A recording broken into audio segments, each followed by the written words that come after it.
শ্রমিকের অর্থ আত্মসাৎ মামলায় ডক্টর ইউনূসের বিচার শুরু। স্বেচ্ছায় লোহার খাঁচায় ঢুকে হয়রানির অভিযোগ নোবেল জয়ীর। বক্তব্য অসত্য বলছেন আইনমন্ত্রী। নতুন মোড়, টাকা লেনদেন সহ চাপ সৃষ্টির অভিযোগ নিয়ে স্বরাষ্ট্রমন্ত্রীর কাছে মেয়ে ডরিন। বান্দরবান, ঢাকা ও নারায়ণগঞ্জে বেনজিরের সম্পত্তি জব্দের নির্দেশ। মিয়ানমারে সংঘাতের কারণে কাল থেকে কক্সবাজার থেকে সরাসরি পণ্য বোঝাই ট্রলার যাবে সেন্ট মার্টিন। শাহপরীর দ্বীপ হয়ে কোস্ট গার্ডের নিরাপত্তায় যেতে পারবেন যাত্রীরা। এবং শ্রমবাজারে খুলেছে সম্ভাবনার দুয়ার। ৯৬,০০০ অনিবন্ধিত বাংলাদেশিকে বৈধের ঘোষণা ওমানের। নতুন কর্মী নেবে কাতার ও আমিরাত। দক্ষ শ্রমিক তৈরি করতে পারছে না সরকার।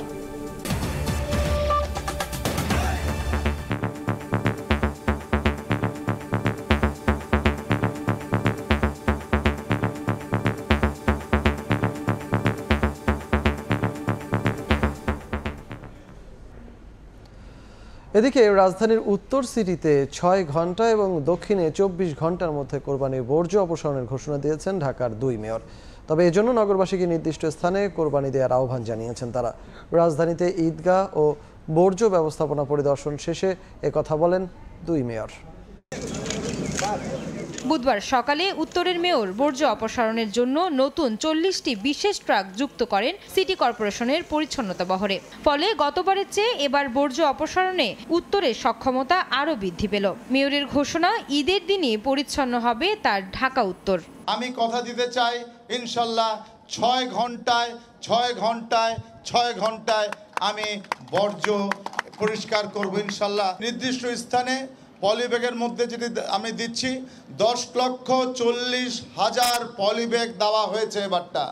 স্বল্প সময়ে বর্জ্য অপসারণের ঘোষণা দিয়েছেন ঢাকা দক্ষিণের মেয়রও। তবে দক্ষিণে অলিগলি বেশি থাকায় তার সময় লাগবে ঈদের দিন দুপুর থেকে পরদিন দুপুর পর্যন্ত। সকালে জাতীয় ঈদগাহ পরিদর্শনে এসে একথা বলেন ঢাকা দক্ষিণের মেয়র। আমরা ঈদের দিন দুপুর ২টা থেকে ইনশাআল্লাহ সেই কার্যক্রম শুরু করব এবং আমরা এটাও আশাবাদী যে গতবারের ন্যায় সফলতার সাথে ইনশাআল্লাহ আমরা ২৪ ঘন্টার মধ্যেই সকল বর্জ্য অপসারণ করতে সক্ষম হব। পবিত্র ঈদ উল আজহার প্রধান জামায়াতের জন্য প্রস্তুত হচ্ছে জাতীয় ঈদগাহ ময়দান। এর মধ্যেই প্রায় ৮০% কাজ সম্পন্ন হয়েছে। উৎসব নির্বিঘ্ন করতে আইন শৃঙ্খলা বাহিনীর পক্ষ থেকে বসানো হচ্ছে সিসি ক্যামেরা। ময়দান পরিদর্শন শেষে ঢাকা দক্ষিণের মেয়র বলেন, সাধারণ মানুষ যেন নির্বিঘ্নে ঈদ জামায়াতে অংশ নিতে পারেন সেজন্য সব প্রস্তুতি নেওয়া হয়েছে। নারীদের জন্য বিশেষভাবে মাঠ প্রস্তুত করা হচ্ছে। সকাল ৭:৩০টায় জাতীয় ঈদগাহে প্রধান জামাত অনুষ্ঠিত হবে।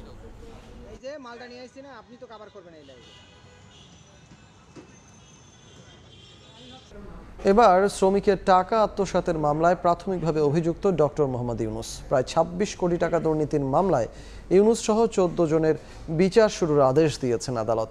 সাক্ষ্য গ্রহণ শুরু হবে ১৫ জুলাই। লোহার খাঁচার মধ্যে রাখা নিয়ে ক্ষুব্ধ ইউনূস আনলেন হয়রানির অভিযোগ। আর দুদক আইনজীবী বলছেন, শ্রমিকের স্বার্থ কখনোই দেখেননি এই নোবেলজয়ী, উল্টো যোগসাজশে টাকা আত্মসাৎ করেছেন। গ্রামীণ টেলিকমের কল্যাণ তহবিল থেকে শ্রমিকের পাওনা ছিল ৪৩৭ কোটি টাকা। এর মধ্যে ২৫ কোটি ২০ লাখ টাকা আত্মসাৎ ও পাচারের অভিযোগ ডক্টর মোহাম্মদ ইউনূস সহ ১৪ আসামির বিরুদ্ধে। দুদকের তদন্তে উঠে আসে শ্রমিক কর্মচারী প্রতিনিধি আইনজীবীর সঙ্গে যোগসাজশের মাধ্যমে জাল জালিয়াতি করে টাকাগুলো বেহাত করা হয়। বুধবার আলোচিত এই মামলায় আদালতে হাজির হন অধ্যাপক ইউনূস।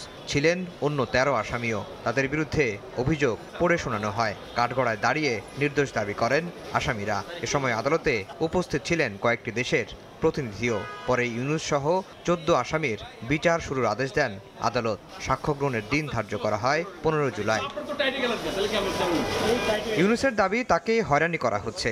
একই সুরে কথা বলেন তার আইনজীবীও। দুদক বলছে, সব হচ্ছে আইন ও প্রমাণের ভিত্তিতে।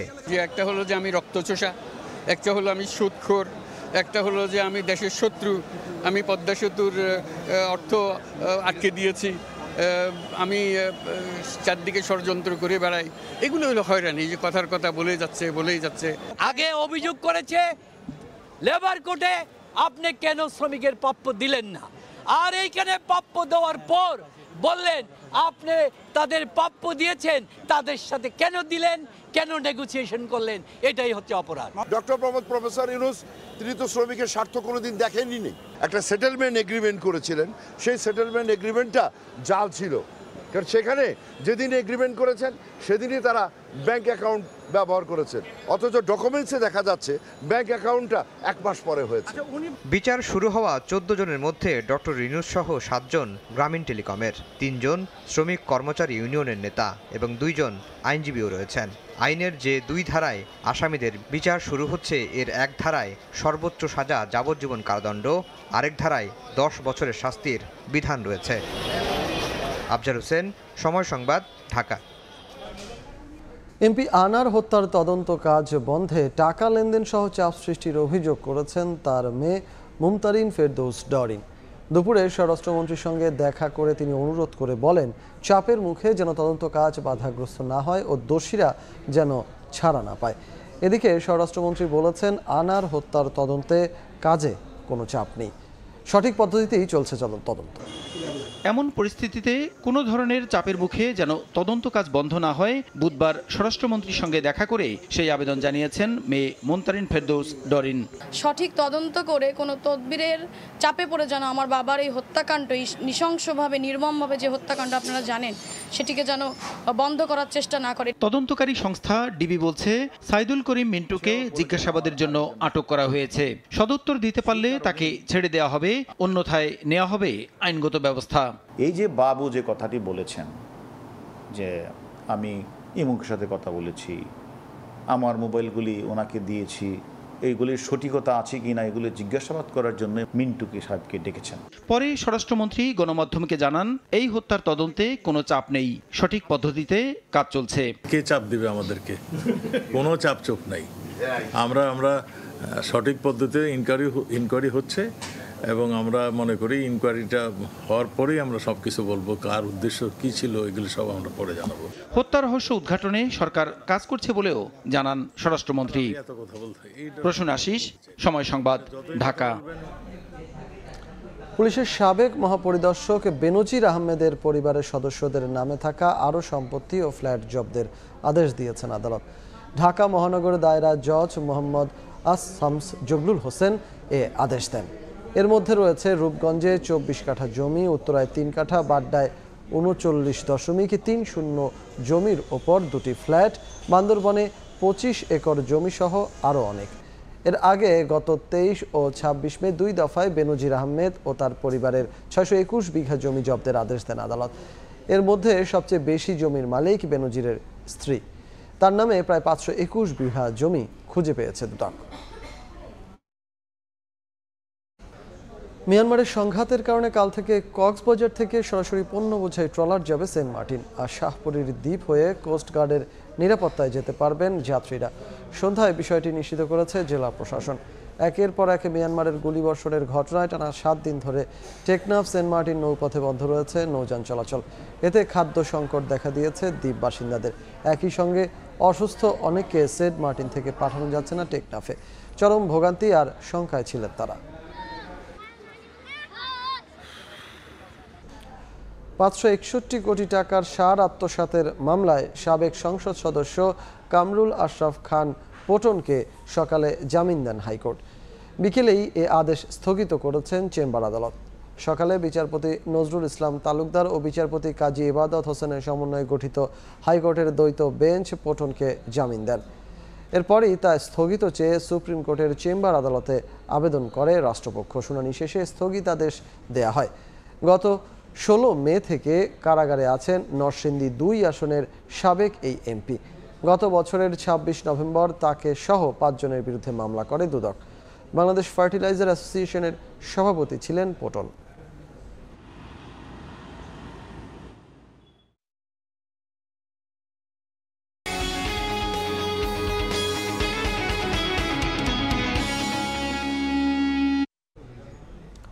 মধ্যপ্রাচ্যের 3 দেশের শ্রমবাজারে আবারও সম্ভাবনার দুয়ার খুলেছে বাংলাদেশি দক্ষ কর্মীদের জন্য।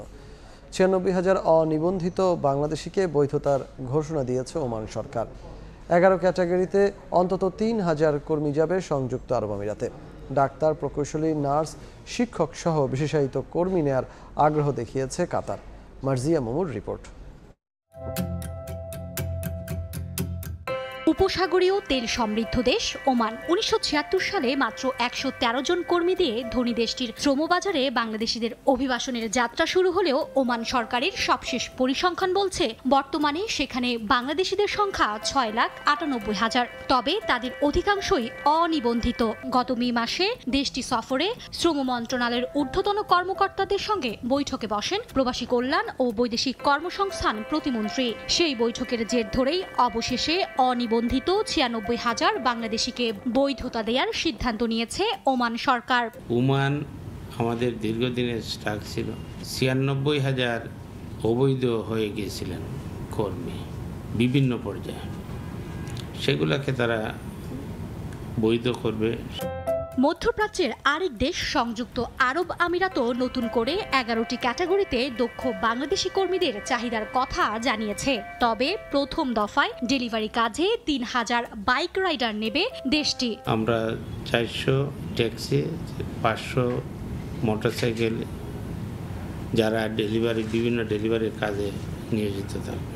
ডাক্তার, প্রকৌশলী, নার্স, শিক্ষক, হিসাবরক্ষক সহ বিশেষায়িত পেশায় বাংলাদেশ থেকে কর্মী নিয়োগে আগ্রহের কথা জানিয়েছে কাতারও। কাতারের বাজারটাও আমাদের খুলে দেওয়া হয়েছে, কাতারেও মানুষ নেবে বিভিন্ন পর্যায়ে। প্রশিক্ষণ নিশ্চিতে সংশ্লিষ্ট সংস্থাগুলোর ব্যর্থতায় চাহিদা থাকলেও দক্ষ কর্মীর অভাবে শ্রমবাজারে পিছিয়ে বাংলাদেশ, অভিযোগ অর্থনীতিবিদদের। টেকনিক্যাল যে ওয়ার্কার তাদেরকে যাচ্ছেন এবং একই সঙ্গে তাদের ওইখানকার যে ভাষা, তাদের যে সংস্কৃতি, এই বিষয়গুলো তো আমাদের জানতে হবে। এখন সরকারি যে প্রতিষ্ঠানগুলো রয়েছে, বিশেষ করে যারা প্রশিক্ষণ দিচ্ছে, তারা কিন্তু ওই জায়গাতে আসলে পরিস্থিতিগুলো কেমন সেটাকে অ্যাড্রেস করে না। ক্রমবর্ধমান জনসংখ্যার জন্য নিরাপদ অভিবাসন ও কর্মসংস্থান নিশ্চিতে শ্রমবাজার নিয়ে গবেষণা করার তাগিদ বিশ্লেষকদের।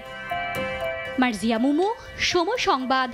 রাতের সময় নেদারল্যান্ডসের বিপক্ষে ম্যাচ সামনে রেখে সেন্ট ভিনসেন্টে একমাত্র অনুশীলন সেশন নিয়ে অংশ নিয়েছে বাংলাদেশ। এই মুহূর্তে সেন্ট ভিনসেন্টে আছেন আমাদের সহকর্মী সাজিদ মুস্তাহিদ। বাংলাদেশ দলের সবশেষ খবর জানতে সরাসরি যুক্ত হব তার সঙ্গে। সাজিদ, আগামীকাল বাংলাদেশ মুখোমুখি হবে নেদারল্যান্ডসের এবং সেই ম্যাচ সামনে রেখে অনুশীলন প্রায় শেষ করে ফেলেছে কিন্তু বাংলাদেশ দল এখন শেষ মুহূর্তে অনুশীলন করছে। আমার ঠিক পেছনে সাকিব আল হাসান ব্যাট করছিলেন অনেকক্ষণ ধরে। সাকিব কিন্তু আমরা জানি যে রান খরায় রয়েছেন, রান পাচ্ছেন না, উইকেটও পাচ্ছেন না। সো সাকিবকে আমরা আজকে দেখেছি অনেকক্ষণ ধরে তিনি ব্যাটিং করেছেন এবং এর আগে কিন্তু তিনি বোলিংও করেছেন বেশ কিছুটা সময়। সেন্ট ভিনসেন্টে কিন্তু বিশ্বকাপের প্রথম ম্যাচ অনুষ্ঠিত হবে এই বাংলাদেশ নেদারল্যান্ডস ম্যাচটাই, যার কারণে এই উইকেটটা কেমন হবে সেটা নিয়ে কিন্তু কিছুটা হলেও সবার মধ্যে ধোঁয়াশা কাজ করছে। কারণ আমরা দেখেছি যেটা যে যুক্তরাষ্ট্রের উইকেটগুলো কিন্তু ঠিক T20 সুলভ ছিল না। তবে আমি মাঠে আজ সকালে আসার পর মাঠে আমরা জানি যে ক্যারিবিয়ানরা কিন্তু একটু অন্যরকম হয়। আমরা অন্য মাঠে যদি গ্রাউন্ডসম্যানদের জিজ্ঞেস করি যে উইকেটের আচরণ কেমন হবে, যেহেতু একটা আইসিসি ইভেন্ট চলছে, হয়তো তারা কোনো কিছু শেয়ার করতো না। তবে একজন গ্রাউন্ডসম্যানকে জিজ্ঞেস করেছিলাম, তিনি কিন্তু বলেছেন যে here will be everything for both, like তিনি যেটা মিন করেছেন ব্যাটসম্যান বোলার সবার জন্যই কিছু না কিছু এই উইকেট অফার করবে। তার মানে আমরা বলতেই পারি একটা ভালো T20 উইকেট তারা তৈরি করেছে এবং এই উইকেটগুলো কিন্তু নতুন উইকেট। এই মাঠটা রেনোভেট করা হয়েছে, রেনোভেট করার পর আমরা দেখেছি অনেক নতুনত্ব এসেছে মাঠটাতে। সবশেষ 10 বছর আগে এই মাঠে খেলেছিল বাংলাদেশ দল ওয়েস্ট ইন্ডিজের সাথে, এরপর কিন্তু টানা 10 বছর কোনো আন্তর্জাতিক ম্যাচ হয়নি। সো ডেফিনেটলি নতুন উইকেট, নতুন মাঠ, অনেক কিছু রেনোভেট করা হয়েছে। বাংলাদেশ কিন্তু কালকের ম্যাচটা জিতলে আমরা বলে দিতে পারি যে হয়তো নিশ্চিত হয়ে যাবে সুপার 8। নেদারল্যান্ডসের কিন্তু এখনও সুযোগ রয়েছে, সো তারাও কিন্তু ছেড়ে কথা বলবে না। বাংলাদেশের বিপক্ষে যে কোনো মূল্যে তারা জিততে চাইবে, তাদের অনুপ্রেরণা হিসেবে কাজ করবে। গত ওয়ানডে বিশ্বকাপে তারা কিন্তু বাংলাদেশকে হারিয়েছিল, সো এবারও কিন্তু তারা চাইবে। এবং সবচেয়ে বড় কথা, নেদারল্যান্ডস দলে কিন্তু রয়েছেন রাসেল ডমিঙ্গো, যিনি দীর্ঘদিন বাংলাদেশ দলের কোচ ছিলেন এবং এখন তিনি নেদারল্যান্ডস দলের সঙ্গে জড়িত। তো ডেফিনেটলি তিনিও চাইবেন এখান থেকে, যেহেতু তাকে চাকরি ছেড়ে যেতে হয়েছে, একটা তাদের দলকে জেতানোর। তবে শেষ পর্যন্ত আমরা নিশ্চয়ই প্রত্যাশা করব যে সাকিব জ্বলে উঠবেন। বাংলাদেশ দল গত ম্যাচটা হেরে গিয়েছিল ক্লোজলি, এই ম্যাচে দিয়ে আবার জয়ধারে ফিরবে। তো আমার কাছে আপাতত এই ছিল সবশেষ খবর সেন্ট ভিনসেন্ট থেকে। সেন্ট ভিনসেন্ট থেকে যুক্ত হয়েছিলেন সহকর্মী সাজিদ মুস্তাহিদ। এ পর্যায়ে শীর্ষ সংবাদগুলো জানিয়ে দিচ্ছি আরেকবার। শ্রমিকের অর্থ আত্মসাৎ মামলায় ডক্টর ইউনূসের বিচার শুরু। স্বেচ্ছায় লোহার খাঁচায় ঢুকে হয়রানির অভিযোগ নোবেল জয়ীর, বক্তব্য অসত্য বলছেন আইনমন্ত্রী।